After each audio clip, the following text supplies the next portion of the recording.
ETV ప్రేక్షకులకి నమస్కారం. Triple state agents of శుభమస్తు కార్యక్రమానికి స్వాగతం. ఈనాడు శుభమస్తు కార్యక్రమంలోని గ్రహఫల అంశంలో గ్రహాల యొక్క స్థితిగతులు, వాటి యొక్క శుభాశుభ ఫలితాల గురించి పరిశీలిద్దాం. అలాగే రోజు 12 రాశుల వారికి ఏ సంఖ్యలు కలిసి వస్తాయి, రంగుల యొక్క ప్రాధాన్యత, ఏ దేవతల్ని పూజించాలి, ఎటువంటి దేవతాస్తుతులు పఠించాలి, ముఖ్యంగా ఈరోజు 12 రాశుల వారు చేపట్టవలసినటువంటి కార్యక్రమాలు ఏమిటో కూడా పరిశీలిద్దాం. ముందుగా నేటి పంచాంగ వివరాలు. శ్రీ మన్మథనామ సంవత్సరం జ్యేష్ఠ మాసం, ఉత్తరాయణం, గ్రీష్మ ఋతువు. ఈరోజు జ్యేష్ఠ శుద్ధ షష్ఠి సామాన్య కార్యక్రమాలకు పనికి వస్తుంది. పునఃప్రయత్నాలకి కూడా శ్రేయస్కరమైనది. వ్యవసాయ సంబంధిత కార్యక్రమాలకి అనువైనటువంటి రోజు. ఇంకా ఈరోజు శనివారం లేదా శనివారం. ఈ శనివారం నాడు చేపట్టేటువంటి పుణ్య కార్యక్రమాలన్నీ కూడా శని ద్వారా ఏర్పడేటువంటి ప్రతికూల పరిస్థితులను దూరం చేస్తుంది. ఈ శనివారం నాడు చేసేటువంటి నువ్వుల దానం, నల్లటి వస్త్రదానం ఉత్తమ ఫలితాన్ని కలిగిస్తుంది. ఈరోజు చేసేటువంటి అన్నదానం శని ద్వారా ఏర్పడేటువంటి అతి ప్రతికూలతని, క్రూరమైనటువంటి ప్రతికూలతని దూరం చేస్తుంది. ఇక ఈరోజు నక్షత్రం పుష్యమి నక్షత్రం. ఈ పుష్యమి నక్షత్రం కూడా శని యొక్క నక్షత్రం. ఈ పుష్యమి నక్షత్రంలో 2-4 పాదాల్లో పుట్టినట్టయితే ఈరోజు దోషం కాబట్టి షాదీ తప్పనిసరి. ఈ పుష్యమి నక్షత్రం ఒక వివాహానికి తప్ప అన్ని శుభకార్యాలకి కూడా శ్రేయస్కరమైనది, స్థిరమైనటువంటి విజయాలను కలిగిస్తుంది. ఈ పుష్యమి నక్షత్రంలో ఈరోజు పుట్టేటువంటి వారికి శని యొక్క మహాదశతోటి ప్రారంభమవుతుంది.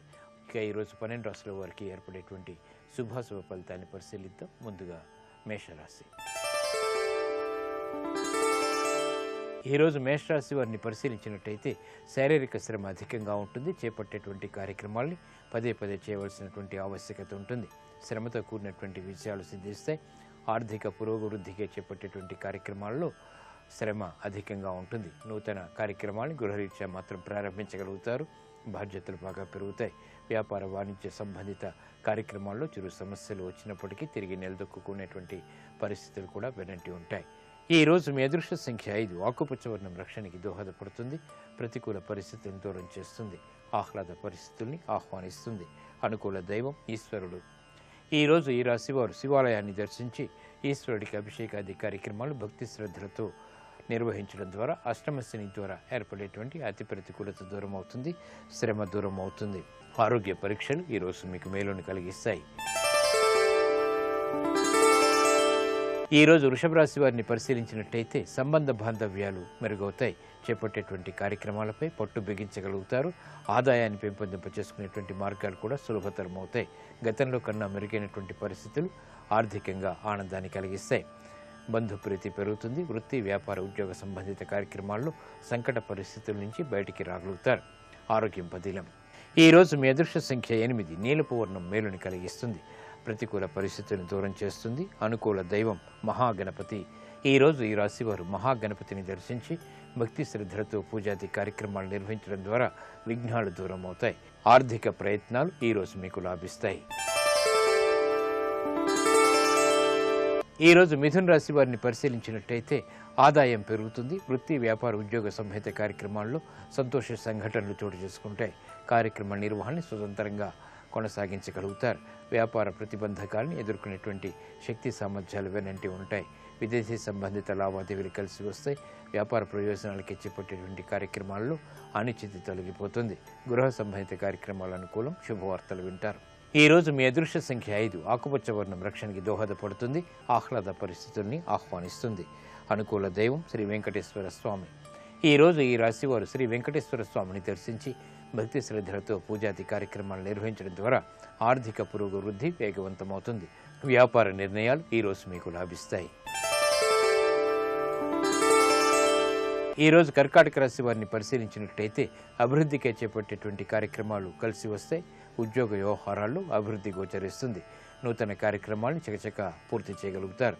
వ్యాపార వాణిజ్య సంబంధిత వ్యవహారాల్లో సంబంధ బాంధవ్యాలు మెరుగవుతాయి. ఆదాయాన్ని పెంపొందింప చేసుకోగలుగుతారు. గృహ విషయాల్లో అనుకూల పరిస్థితులు ఆనందాన్ని కలిగిస్తాయి.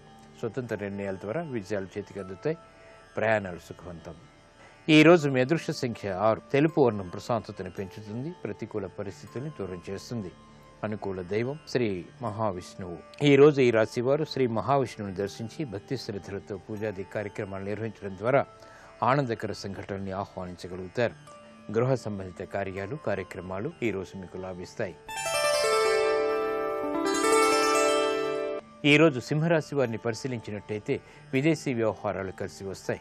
ఆర్థిక వ్యయం ఉన్నప్పటికీ ఉపకరిస్తుంది. నూతన కార్యక్రమాన్ని పూర్తి చేయగలుగుతారు. వాణిజ్యపరమైనటువంటి అంశాలు ఆనందాన్ని కలిగిస్తాయి, లాభాలను తెచ్చిపెడతాయి. ఉద్యోగ సంబంధిత ప్రయత్నాల్లో ప్రాధాన్యత పెరుగుతుంది. అభివృద్ధికే చేపట్టేటువంటి కార్యక్రమాలు కలిసి వస్తాయి. విదేశీ లావాదేవీల్లో అనువైనటువంటి మార్పులు చోటు చేసుకుంటాయి. గృహ సంబంధిత కార్యక్రమాల్లో ఆనందకర సంఘటనలు కొనసాగుతాయి. ఆరోగ్యం పదిలం.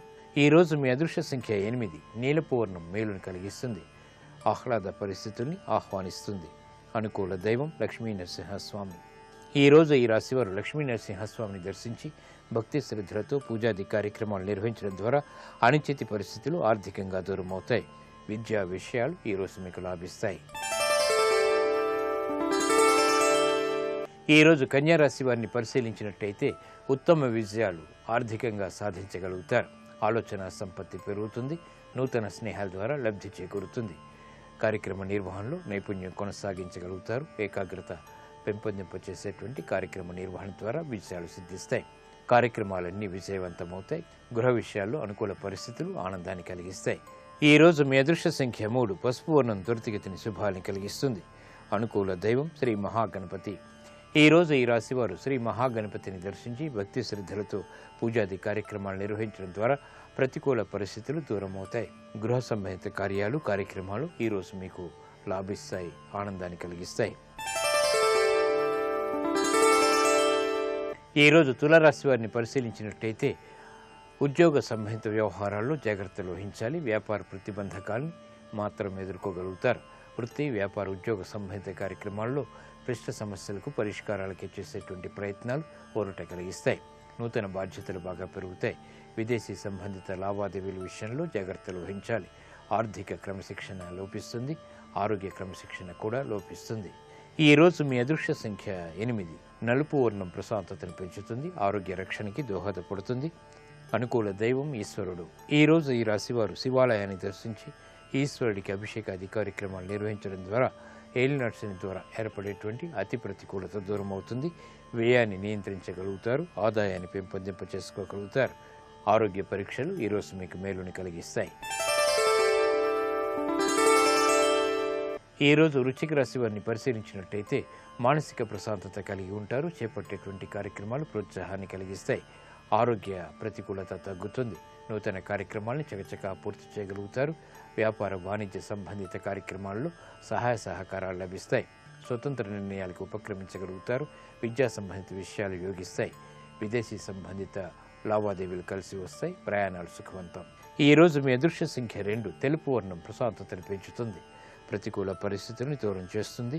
అనుకూల దైవం మహాకాళి. ఈరోజు ఈ రాశివారు మహాకాళి అమ్మవారిని దర్శించి భక్తి శ్రద్ధలతో పూజాది కార్యక్రమాలు నిర్వహించడం ద్వారా జన్మశని ద్వారా ఏర్పడేటువంటి ఆరోగ్య ప్రతికూలత తగ్గుతుంది. ఆర్థిక ప్రతికూలత కూడా తగ్గుతుంది. పెట్టుబడులు ఈరోజు మీకు రాణిస్తాయి. ఈరోజు ధనుసు రాశి వారిని పరిశీలించినట్టయితే వ్యాపార కార్యకలాపాన్ని సజావుగా పూర్తి చేయగలుగుతారు. నష్టాలని భర్తీ చేసుకునేటువంటి కార్యక్రమ నిర్వహణలో మెరుగైనటువంటి మార్పులు చోటు చేసుకుంటాయి. వృత్తి, వ్యాపార, ఉద్యోగ సంబంధిత కార్యక్రమాల్లో నూతన ప్రతిపాదనలు లాభిస్తాయి. సమస్యలకు పరిష్కారాలకై అన్వేషించగలుగుతారు. గృహ విషయాలు సామాన్యం. ఆరోగ్యంలో చిరు సమస్యలు ఉన్నప్పటికీ నెట్టుకు రాగలుగుతారు. ప్రయాణాలు పర్వాలేదు. ఈరోజు మీ అదృష్ట సంఖ్య 8. నీలపు వర్ణం మేలును కలిగిస్తుంది. ప్రతికూల పరిస్థితులను దూరం చేస్తుంది. అనుకూల దైవం లక్ష్మీ నరసింహస్వామి. ఈరోజు ఈ రాశి వారు లక్ష్మీ నరసింహస్వామిని దర్శించి భక్తి శ్రద్ధలతో పూజాది కార్యక్రమాలు నిర్వహించడం ద్వారా అష్టమ చంద్రగురువుల ద్వారా ఏర్పడేటువంటి అతి ప్రతికూలత దూరమవుతుంది. ఆకస్మిక ధన ప్రాప్తి ఏర్పడుతుంది. నూతన కార్యక్రమాలు ఈరోజు మీకు ఆనందాన్ని కలిగిస్తాయి. ఈరోజు మకర రాశి వారిని పరిశీలించినట్టయితే సంబంధ బాంధవ్యాలు మెరుగవుతాయి. వృత్తిలో అభివృద్ధికి చేపట్టేటువంటి కార్యక్రమాల్లో ప్రోత్సాహాన్ని పెంపొందింప చేసుకోగలుగుతారు. శత్రుభీతి పోతుంది. కోర్టు సంబంధిత వ్యవహారాల్లో విజయాలు దక్కుతాయి. ప్రయాణాల ద్వారా ప్రయోజనాలు సాధించగలుగుతారు. స్థిరాస్తి విషయాల్లో ఏర్పడినటువంటి సమస్యలకు పరిష్కారాలు పొందగలుగుతారు. రాజకీయ వ్యవహారాల్లో సమస్యల్ని ఎదుర్కోగలుగుతారు. కార్యక్రమ నిర్వహణలో ఏకాగ్రత పెరుగుతుంది. కుటుంబ వ్యవహారాలు అనుకూలం. ఈరోజు మీ అదృష్ట సంఖ్య 3. పసుపు వర్ణం త్వరితగతిని శుభాన్ని కలిగిస్తుంది. శుభవార్తను తెచ్చిపెడుతుంది. అనుకూల దైవం దక్షిణామూర్తి.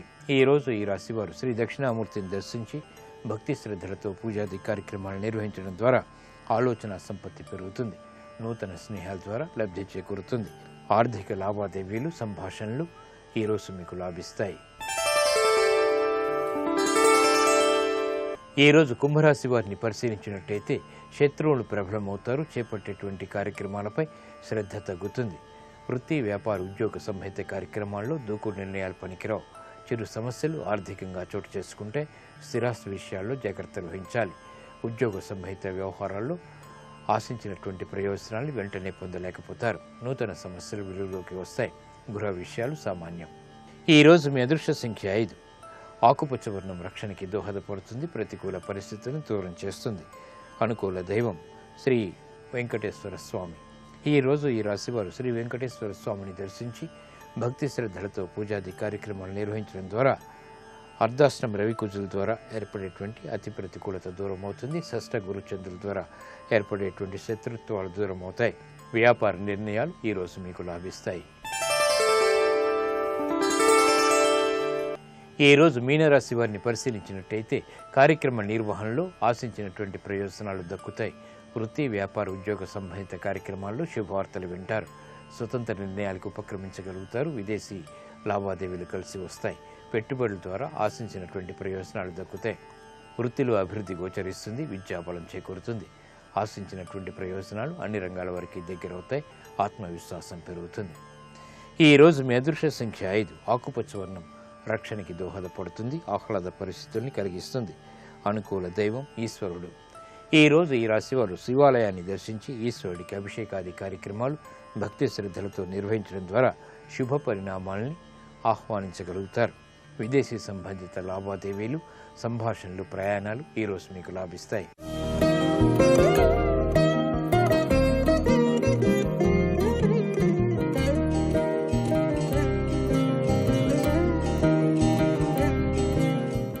ధర్మపత్నిగా స్వీకరించినటువంటి ప్రక్రియకి గృహస్థాశ్రమమని పేరు.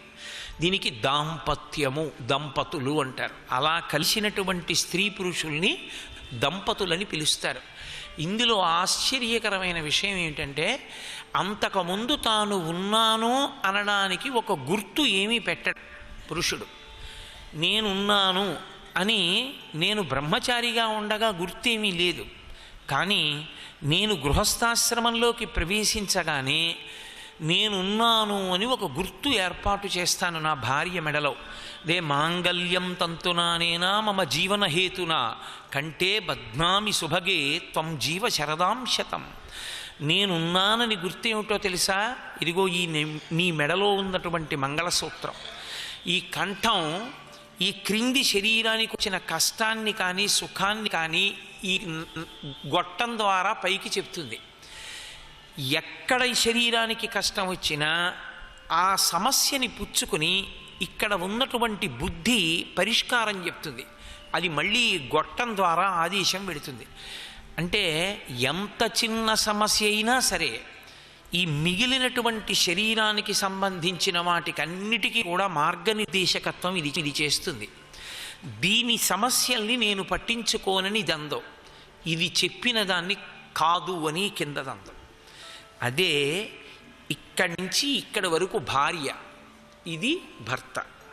అందుకే భర్త పెద్దవాడు, భార్య చిన్నది ఉంటుంది వయస్సులో. కారణం పరిణతి. యాజమాన్యం వహించవలసినటువంటి వ్యక్తి బుద్ధి కలిగినటువంటి వాడై నిర్ణయం చెయ్యగలిగిన వాడై ఉండాలి. ఆ పరిణతి బ్రహ్మచర్యంలో గురువుగారి దగ్గర సంపాదించుకుంటాడు. సంపాదించుకున్నవాడు తల, ఈ క్రిందిది శరీరం. ఈ రెండు ఎలా విడివడి ఉండవో, కంఠాన్ని ఛేదించారనుకోండి ఆ వ్యక్తి శరీరం విడిచిపెట్టేస్తాడు. ఈ శరీరానికి మధ్యలోంచి వెళ్ళడం ఎలా సాధ్యం కాదో దంపతుల మధ్యలోంచి కూడా వెళ్ళవద్దు.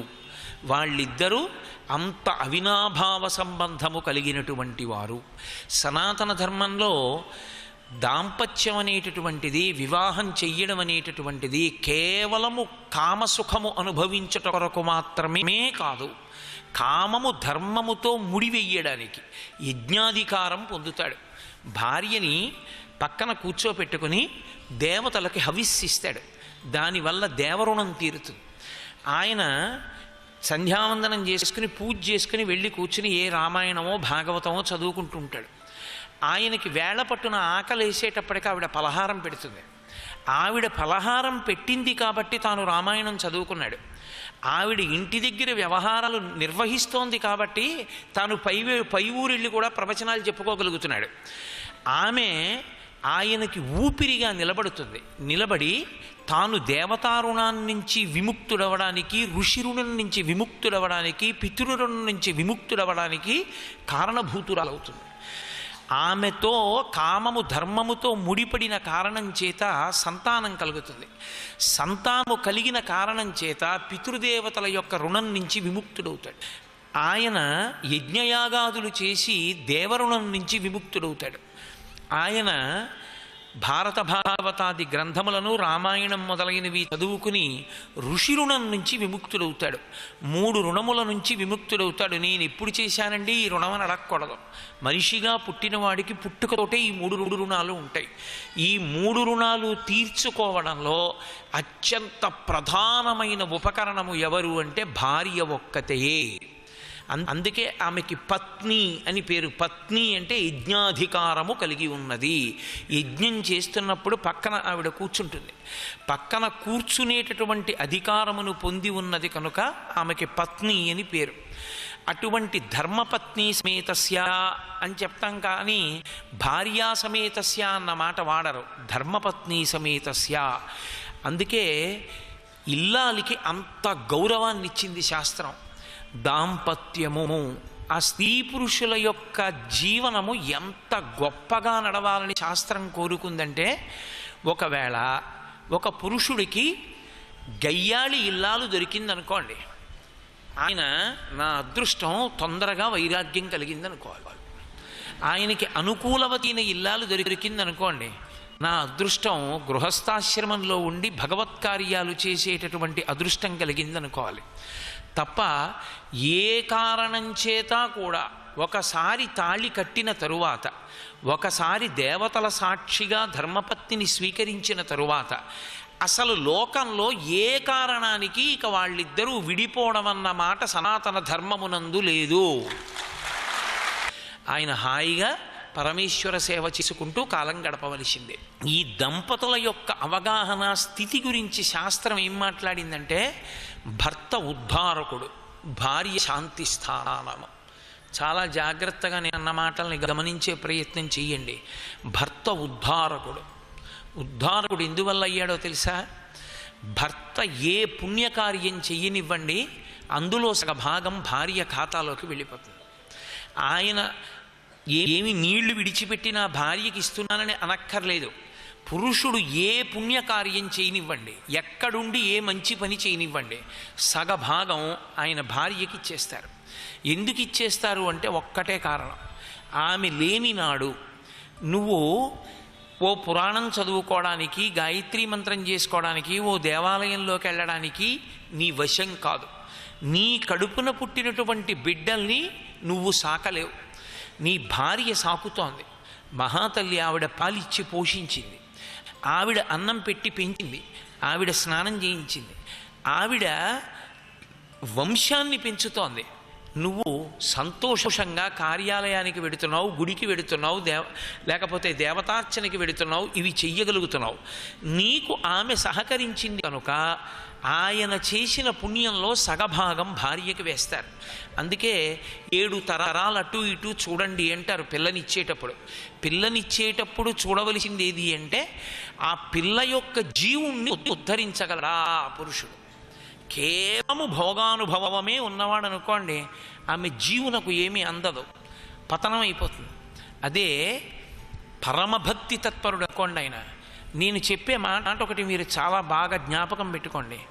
పరమభక్తి తత్పరుడైనటువంటి వ్యక్తి యొక్క ఇల్లాలు, ఆ భక్తి తత్పరుడు ఒకేసారి శరీరాన్ని విడిచిపెట్టారనుకోండి, ఆమె ఖాతాలో పుణ్యం ఎక్కువ ఉంటుంది, ఆయన ఖాతాలో తక్కువ ఉంటుంది. ఎందుకో తెలుసా? ఆయన పరమభక్తి తత్పరుడై ఆయన్ని సేవిస్తోందంటే ఆమెకి కూడా భక్తి ఉంటుంది. ఉన్న కారణం చేత ఆవిడ శ్రీరామ శ్రీరామ శ్రీరామ అందనుకోండి, రామనామం చెప్పిందన్న పుణ్యం ఆవిడ ఖాతాకే వేస్తారు, భర్తకి వేయరు. ఇంకా ఎందుకు వెయ్యరంటే భర్తకి ఉపచారములన్నీ చేసి ఆమె పుణ్య సముపార్జన చేసుకుంది, అది ఆమెకే. భర్త గారు చేసుకున్నది ఆమె సహకారం వల్ల చేశాడు, అందుకని ఆయన పుణ్యంలో సగం ఆవిడికి ఎడుతుంది, ఆవిడ దీనికి రాదు, అందుకే ఆవిడ ఖాతాలో ఎక్కువ ఉంటుంది. ఈ జన్మలో ఒక మహాభక్తుడైన వాడికి ఇల్లాలైన కారణం చేత జీవుడు విశేషమైన అభ్యున్నతిని పొందేస్తాడు. ఆ పత్ని యొక్క శరీరాంతర్గతమైనటువంటి జీవుడు అంత గొప్ప పుణ్యాన్ని జీవుడికి కట్టబెట్టగలిగినటువంటి అధికారమును పొంది ఉంటాడు. కాబట్టి పురుషుడు ఉద్ధారకుడు, భార్య శాంతి స్థానం. అది అద్భుతమైన మాట శాస్త్రంలో. పురుషుడు ఎంత అలిసిపోనివ్వండి, బయట ఎంత ఉద్వేగానికి లోనైపోనివ్వండి, ఎవరో ఒక అనకూడని మాట అననివ్వండి, దానివల్ల మనస్సు కదిలిపోనివ్వండి, ఒక కన్న తల్లి ఎలా ఓదారుస్తుందో భార్య తన భర్తను అలా ఓదారుస్తుంది. ఎంత అలిసిపోయి రానివ్వండి, ఆమె సంతోషంగా ఎదురొచ్చి కాస్త కమలాపండు రసం తీసుకొచ్చి తాగండని, ఎంత బడలిపోయినా భార్య దగ్గర మాత్రమే శాంతి పొందుతాడు. సమస్త సుఖములు ధర్మమన్న త్రాటి చేత ముడిపడి భార్య దగ్గరే శాంతి, భార్య వలననే పుణ్యార్జన, యజ్ఞయాగాది క్రతువుల యందు. అందుకే సనాతన ధర్మమునందు దాంపత్యము అంటే అంత తేలికైన విషయం కాదు. అందుకే ఎలా పడితే అలా దంపతులుగా అవడాన్ని శాస్త్రం అంగీకరించలేదు. దంపతులుగా ఎవరు ఉండాలి చెప్పగలిగినటువంటి వాడు తండ్రి మాత్రమే. ఆత్మావై పుత్రనామాసి, తన కొడుకు ఎలా ఉంటాడో లెక్కగట్టగలిగిన వాడు తండ్రి ఒక్కడే. నా కుమారుడికి ఈమె మాత్రమే కోడలిగా తగినది, ఈమెని భార్యగా చేయవచ్చు, తండ్రి నిర్ణయం చేస్తాడు. దంపతుల మధ్య జీవనంలో వైక్లభ్యం వచ్చిందనుకోండి, ఏదో ఒక సమస్య వచ్చింది, దాన్ని దిద్దుకోగలిగిన ప్రజ్ఞ ఎవరి దగ్గర ఉండాలో తెలుసా? భర్త దగ్గర ఉండాలి. ఏ కారణం చేత పరిష్కారము వేరొకరిని అడగకూడదిది అన్నది లోకంలో ఒక్కటే, తన భార్య వలన ఉత్పన్నమైన సమస్య. తన భార్య వలన తనకేదో కష్టం కలిగింది, పురుషుడు ఏ కారణం చేత దానిని ఎవరినీ సంప్రదించడానికి వీల్లేదు, నిషిద్ధం. ఇందుచేత అసలు భార్యాభర్తల మధ్య జోక్యం చేసుకునే అధికారం మూడోవాడికి లేదు, వాడి ధర్మం పోతుంది. ఆ పరిణతి పురుషుడికి ఉండాలి. అది ఎంత పెద్ద తప్పవనివ్వండి, ఓర్చి దిద్దుకోవాలి తప్ప ఆమెని విడిచిపెడతానన్న మాట అనడానికి అధికారము లేదు. అందుకే ఒక్క భారతదేశంలో మాత్రమే అసలు విడాకులన్న మాట మీకు ఏ పురాణంలో కనపడదు. అది ఎంత పెద్ద తప్పవనివ్వండి, సంస్కరించుకుంటాడు భర్త, భరిస్తాడు కాబట్టి భర్త. ఆమె యందు దోషం వస్తే ఆ దోషం దిద్దుకునేటట్టుగా అవకాశం ఇస్తాడు, ఆమెకి ఆదేశం ఇస్తాడు, ఉపదేశం చేస్తాడు, చేసి దిద్ది మళ్ళీ స్వీకరించాలి తప్ప, పక్కన స్థానంలో కూర్చోపెట్టుకోవాలి తప్ప ఈమెని నేను విడిచిపెట్టేశాను అన్న మాట సనాతన ధర్మమునందు లేదు. అందుకే జన్మ నష్టం కుభార్యయా, ఒక్కసారి తొందరపడి శాస్త్రసమ్మతము కాకుండా పెద్దలు నిర్ణయించకుండా వివాహం తనకి తానుగా చేసుకుంటే ఆ భార్య వలన వచ్చేటటువంటి ఇబ్బందుల వలన ఒక రోజు కాదు, ఒక పగలు కాదు, ఒక రాత్రి కాదు, ఒక సంవత్సరం కాదు, ఒక జన్మ నష్టపోతుంది అన్నారు. జన్మ నష్టం కుభార్యయా, కుభోజనేన దివసః, చెయ్యకూడని భోజనం, ఒక తప్పు భోజనం చేసేసాడనుకోండి, అలా తినకూడదు, తిన్నాడు, ఒక రోజు పోతుంది అనుష్ఠానంలో.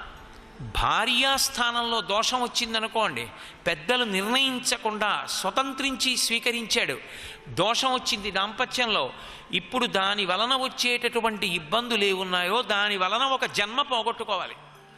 ఆ జన్మంతా పోతుందంతే, పుణ్యం ఆర్జన చేయలేడు తప్ప ఆమెని విడిచిపెడతానని మాత్రం అనడానికి వీల్లేదు. దాంపత్యం అనేటటువంటి మాట ఎంత గంభీరంగా ఉంటుందో శ్రీరామాయణ కావ్యాంతర్గతమైనటువంటి దాంపత్యములను పరిశీలనం చేస్తే ఎంత అద్భుతంగా ఉంటాయో మీకు అర్థమవుతుంది. సర్వం శ్రీ ఉమామహేశ్వర పరబ్రహ్మార్పణమస్తు. స్వస్తి.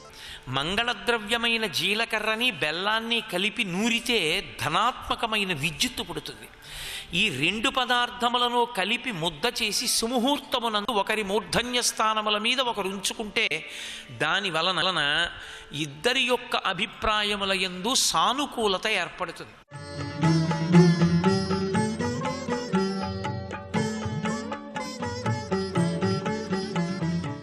ఈటీవీ ప్రేక్షకుల నమస్కారం. XXX డిటర్జెంట్ సోప్ శుభమస్తు కార్యక్రమంలో శుభ నక్షత్రం అంశానికి స్వాగతం. ఈరోజు శనివారము, పంచమి తర్వాత షష్ఠి. సూర్యోదయ కాలంలో పంచమి ఘడియలు, తర్వాత రోజంతా షష్ఠి ఘడియలు. అలాగే నక్షత్రం పుష్యమి నక్షత్రం, ఇది శనికి సంబంధించిన నక్షత్రం. శని దోష పరిహారార్థమే చేసేటటువంటి అన్ని పనులు ఈ రోజున సిద్ధిస్తాయి. దోష పరిహారం ముఖ్యంగా కనపడుతోంది. అలాగే వృద్ధి యోగం, ఏ పని ప్రారంభించినా అది వృద్ధినిస్తుంది, విఘ్నాన్ని ఇవ్వదు. షష్ఠీ కలహం కాబట్టి మిత్రులతో మాట్లాడేటప్పుడు, అధికారులతో మాట్లాడేటప్పుడు, ప్రయాణాలు చేసేటప్పుడు శ్రద్ధ జాగ్రత్త, విష్ణునామాన్ని స్మరిస్తూ ముందుకు వెళ్ళటం మంచిది. ఇనుము సంబంధమైనటువంటి పనులు, గృహ నిర్మాణ సంబంధమైన పనులు, ఇలాంటి విషయాల్లో జాగ్రత్తలు వహిస్తూ మనం గనక ముందుకు వెళ్ళినట్లయితే అన్ని రకాలుగా శనిపీడలు లేకుండా కాపాడుతుంది. ముఖ్యంగా పంచమితో ప్రారంభమవుతోంది కాబట్టి వెంకటేశ్వర స్వామి వారిని దర్శించండి. అలాగే ఆంజనేయ స్వామి వారిని అర్చించండి. ప్రదోష కాలంలో వెంకటేశ్వర స్వామి వారి దగ్గర, ఆంజనేయ స్వామి వారి దగ్గర దీపాలు వెలిగించడం ద్వారా ఇంట్లో శాంతి నెలకొంటుంది. ఇక రేపటి శుభ నక్షత్రాన్ని పరిశీలన చేసినట్లయితే ఆదివారము, ప్రధానంగా షష్ఠి వెళ్ళగా సప్తమి ఘడియలు. ఈ సప్తమి ఘడియలు విశేషంగా సూర్య భగవానుడికి సంబంధించిన ఘడియలు. అలాగే గ్రహదోషము, నాగదోషము, కాలసర్ప దోషం, ఈ దోషగ్రస్తులు ఆశ్లేష నక్షత్రం ఆదివారం సప్తమి ఘడియల్లో పడుతోంది కాబట్టి కాలసర్ప దోషం ఉన్నవాళ్ళు దోష నివారణార్థమే నాగపూజ చేసినా, సుబ్రహ్మణ్యేశ్వర స్వామి వారిని దర్శించినా, అర్చించినా గ్రహపీడ తొలుగుతుంది.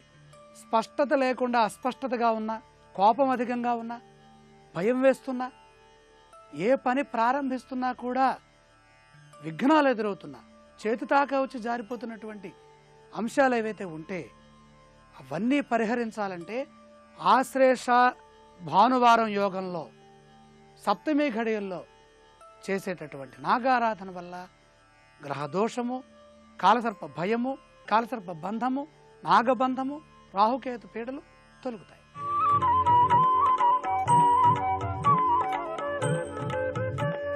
పేరులో పెన్నిధి ఈ అంశానికి స్వాగతం. ఏ అనే అక్షరంతో ప్రారంభమవుతున్నటువంటి నామము ఎవరిచే సృష్టి ఆరంభమవుతోందో, ఎవరిచే సృష్టి రక్షించబడుతోందో ఆ పరమాత్మకి సంకేతం ఏ. విశేషమైనటువంటి ఆకర్షణ కలిగినటువంటి అక్షరం ఏ. ప్రాణభూతము, అక్షరాలన్నిటికీ మూలాధారంగా భాషలుతున్నటువంటి నామము. ఆంగ్ల వర్ణమాల ఈ ఏ అక్షరంతో మొదలవుతోంది. ఎవ్వనిచే జనించు జగం ఎవ్వని లోపల లీలమయ్యుండు. పోతన గారు చెప్పినటువంటి పరమేశ్వర తత్వము ఏకి సంకేతం. ప్రధానంగా ఏకాంబరేశ్వర స్వామి. అలాగే ఏ ఏ ఐ, ఈ మూడు ఇక్కడే ఉన్నాయి. ఐశ్వర్య అనే పేరు, ఏకాంబర అనే పేరు.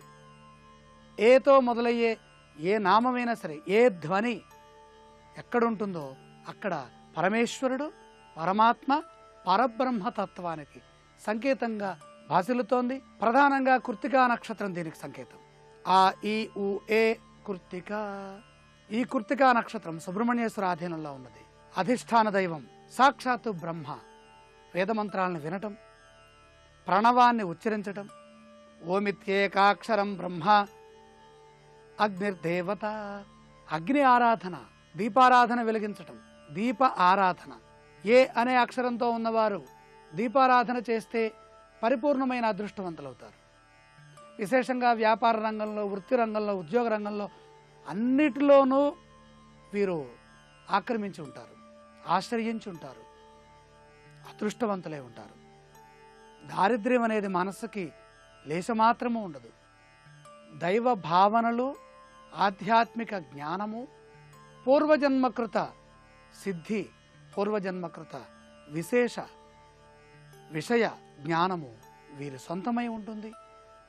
ముఖ్యంగా అదృష్ట వారం గురువారం, పరమాత్మకి సంబంధించిన మంత్రాలకు సంబంధించిన ఆధ్యాత్మిక శక్తికి సంబంధించిన వారం బృహస్పతి వారం కాబట్టి ఇంద్రుణ్ణి ఆరాధ్య దైవంగా, అలాగే బ్రహ్మగారిని అధిష్టాన దైవంగా భావించడం, బ్రహ్మకి సంబంధించిన ప్రణవము ఓంకారం కాబట్టి బ్రహ్మ అంటే ఓంతో మొదలయ్యేటటువంటి వేదనాద ధ్వని కనుక సంగీతం విన్నా మంత్రం విన్నా కలిసి వస్తుంది.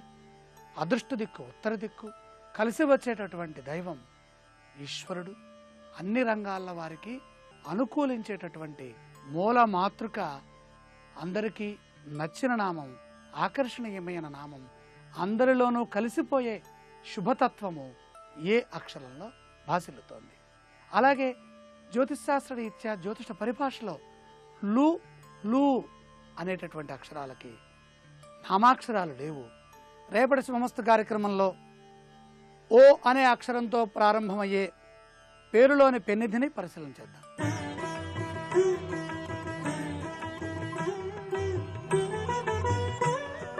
త్రిబుల్-ఎక్స్ డిటర్జెంట్ సోప్ శుభమస్తు కార్యక్రమంలో శుభయోగం శీర్షికకి స్వాగతం. ఈ శీర్షికన దైనందిన జీవితంలో దృష్టి దోష నివారణకు, కార్యసిద్ధికి ఎటువంటి విధి విధానాలు అనుసరించాలో పరిశీలిద్దాం. ఉయ్యాలలో ఉన్న చంటి బిడ్డకు దృష్టి దోషం తగలకుండా ఉండటానికి ఒక ఎండు మిరపకాయ, కొద్దిగా సింధూరం, ఒక ఇనుప మేకు, 7 మినప గింజలు తీసుకొని వాటిని ఒక తెల్లటి వస్త్రంలో కట్టి ఆ ఉయ్యాలకు తగిలించాలి. ఇలా చేసినట్లయితే చంటి పిల్లలకు దృష్టి దోషం తగలకుండా ఉండటానికి అవకాశం ఎక్కువగా ఉంది.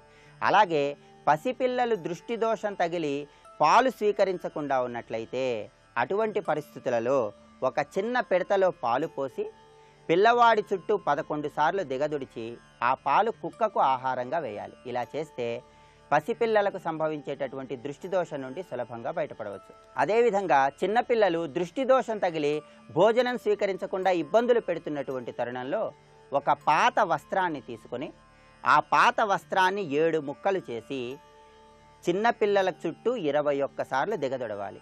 ఆ తర్వాత దాన్ని కాల్చి బయటపడవేసినట్లయితే చిన్నపిల్లలకు సంభవించే దృష్టి దోషం నుండి సులభంగా బయటపడవచ్చు.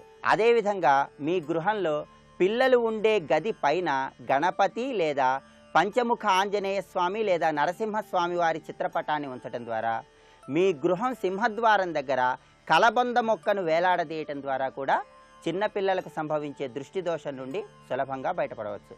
అలాగే గృహానికి ఎటువంటి దృష్టి దోషం తగలకుండా ఉండటానికి ఒక బూడిద గుమ్మడికాయను తీసుకొని ఆ బూడిద గుమ్మడికాయకు పసుపు రాసి కుంకుమతో 3 అడ్డగీతలు గీసి బుధవారం ఉదయం 6 నుండి 7 గంటల మధ్యకాలంలో ఆ బూడిద గుమ్మడికాయను గృహం ముందు భాగంలో తగిలించాలి. ఇలా చేసినట్లయితే దృష్టి దోషం నుండి సులభంగా బయటపడవచ్చు. అలాగే వ్యాపారస్తులు ఎవరైనా సరే దృష్టి దోషం తగిలి వ్యాపారంలో నష్టాలు ఎక్కువగా ఉన్నట్లయితే అటువంటి పరిస్థితులలో శుక్రవారం, శనివారం వ్యాపార స్థలంలో కొబ్బరికాయ కొట్టి ఆ కొబ్బరికాయ ముక్కలు అందరికీ ప్రసాదంగా పంచిపెట్టాలి. అలాగే ఒక నిమ్మకాయని తీసుకొని వ్యాపార స్థలం చుట్టూ 3 సార్లు తిప్పి దూరంగా విసిరివేయటం ద్వారా కూడా వ్యాపార స్థలానికి సంభవించే దృష్టి దోషం నుండి సులభంగా బయటపడవచ్చు. అలాగే వ్యాపార స్థలంలో ఒక గ్లాసులో నీళ్లు తీసుకొని ఆ నీళ్లలో కొద్దిగా పసుపు, కుంకుమ చల్లి ఒక నిమ్మకాయను ఆ నీళ్లలో వేసి వ్యాపార స్థలంలో ఉంచటం ద్వారా, దుకాణం కట్టివేసే సమయంలో ఆ నీటిని ఏదైనా చెట్టు మొదట్లో పోయటం ద్వారా కూడా దృష్టి దోషం నుండి సులభంగా బయటపడవచ్చు. కార్యాలయంలో కానీ వ్యాపార స్థలంలో కానీ దృష్టి దోషాన్ని తొలగింపజేసుకోవటానికి నెమలి పింఛాలను ఉంచినట్లయితే చక్కటి సత్ఫలితాలను పొందవచ్చు. అలాగే దృష్టి దోషం తగిలి కుటుంబ సభ్యుల మధ్య విభేదాభిప్రాయాలు ఎక్కువగా ఉన్నటువంటి తరుణంలో ఆ విభేదాభిప్రాయాల నుండి బయటపడటానికి ఒక మట్టి ప్రమిదను తీసుకొని ఆ మట్టి ప్రమిదలో ఆవ నూనె పోసి ఆ ఆవ నూనెలో కొద్దిగా గురువింద గింజలు వేసి దీపాన్ని వెలిగించి ఇంటి ముఖద్వారం ముందు ఉంచాలి. ఇలా చేసినట్లయితే దృష్టి దోషం వల్ల కుటుంబ సభ్యుల మధ్య సంభవించే విభేదాభిప్రాయాల నుండి సులభంగా బయటపడవచ్చు. అలాగే దృష్టి దోషం తగిలి వివాహం ఆలస్యమవుతున్నటువంటి తరుణంలో దృష్టి దోషాన్ని తొలగింపజేసి వివాహ సిద్ధిని పొందటానికి కన్యలు ఎవరైనా వరుసగా 41 రోజుల పాటు పార్వతీదేవిని ఎర్రటి మందార పుష్పాలతో పూజించాలి. ఇలా చేసినట్లయితే దృష్టి దోషం నుండి సులభంగా బయటపడవచ్చు. అలాగే దృష్టి దోషం ఉన్నవాళ్ళు, ప్రత్యేకంగా పురుషులైతే గణపతి లేదా ఆంజనేయ స్వామి వారి లాకెట్ను ధరించడం ద్వారా, స్త్రీలైతే దుర్గాదేవి పార్వతీదేవి లాకెట్ను ధరించడం ద్వారా కూడా దృష్టి దోషం నుండి సులభంగా బయటపడవచ్చు. ఇంకా కార్యసిద్ధికి సంబంధించిన మరిన్ని ప్రక్రియలను గురించి వచ్చే శనివారం శుభమస్తు కార్యక్రమంలో శుభయోగం శీర్షికన తెలుసుకుందాం.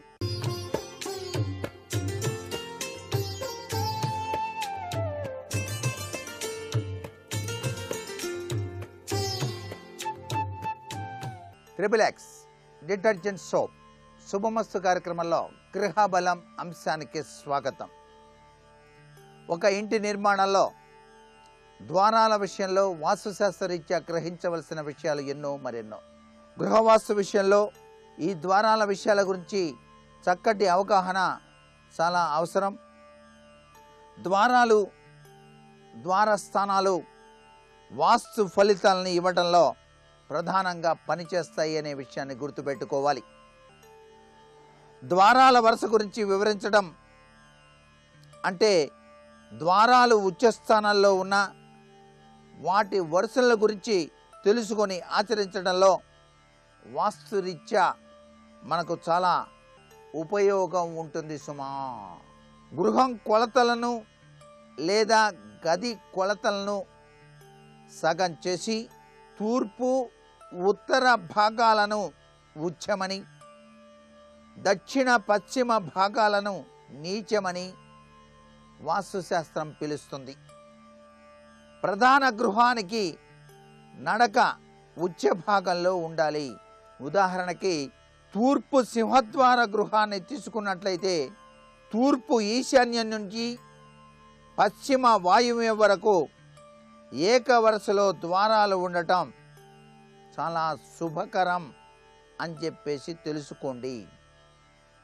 అదేవిధంగా ఉత్తర సింహద్వార గృహానికి ఉత్తర ఈశాన్యం నుండి దక్షిణ ఆగ్నేయ వరకు ఏకవరుస ద్వారాలు ఉండటం శుభకరం. తూర్పు సింహద్వార గృహానికి తూర్పు ఈశాన్యంలో సింహద్వారం ఏర్పాటు చేసి పశ్చిమం వైపు గుమ్మం, పశ్చిమ వాయువ్యం లేదా పశ్చిమంలో ద్వారాన్ని ఏర్పాటు చేసుకోవాలి. తూర్పు సింహద్వార గృహానికి దక్షిణంలో ద్వారం ఇవ్వడం కన్నా పశ్చిమం వైపు ద్వారం ఇవ్వటం మంచిదన్నది ఇక్కడ గ్రహించాల్సినటువంటి ముఖ్యమైనటువంటి విషయం. ఉత్తర సింహద్వారం గృహానికి ఉత్తర ఈశాన్యంలో సింహద్వారం ఏర్పాటు చేసి అదే ఏకవరుసలో దక్షిణ ఆగ్నేయంలో పెరటి గుమ్మాన్ని ఏర్పాటు చేయటం లేదా దక్షిణంలో పెరటి గుమ్మం ఏర్పాటు చేయటం మంచిది. ఉత్తర గృహానికి పశ్చిమంలో ద్వారం ఏర్పాటు చేయటం కన్నా దక్షిణంలో ద్వారం ఏర్పాటు చేయటం మంచిది అనేటువంటి విషయాన్ని కూడా గ్రహించాలి సుమా. సాధారణంగా ఉత్తర తూర్పు గృహాలకు స్థలాభావం వలన చాలామంది దక్షిణ పశ్చిమాలలో ద్వారాలు లేకుండా కేవలం తూర్పు ఉత్తర ఈశాన్యాలలో ద్వారాలు ఏర్పాటు చేయించుకోవటం జరుగుతోంది. ఇది తప్పేమీ కాకపోయినా దక్షిణ పశ్చిమాలలో ఏదో ఒకవైపు పెరటి గుమ్మం ఏర్పాటు చేయటం ఇంకా మంచి ఫలితాల్ని ప్రసాదిస్తుంది అని చెప్పేసి వాస్తుశాస్త్రం తెలియజేస్తోంది. అయితే దక్షిణ పశ్చిమాల వైపు పరిసరాలలో ఖాళీ స్థలం ఉండటము, గుంటలు బావులు ఉండి పల్లంగా ఉండటము జరిగితే దక్షిణ పశ్చిమాల వైపు పెరటి గుమ్మం ఏర్పాటు చేసి వాడకుండా ఉంచటం మేలు. నైసర్గిక పరిస్థితిని బట్టి అసలు గుమ్మం లేకుండా ఉంచినా తప్పు లేదు.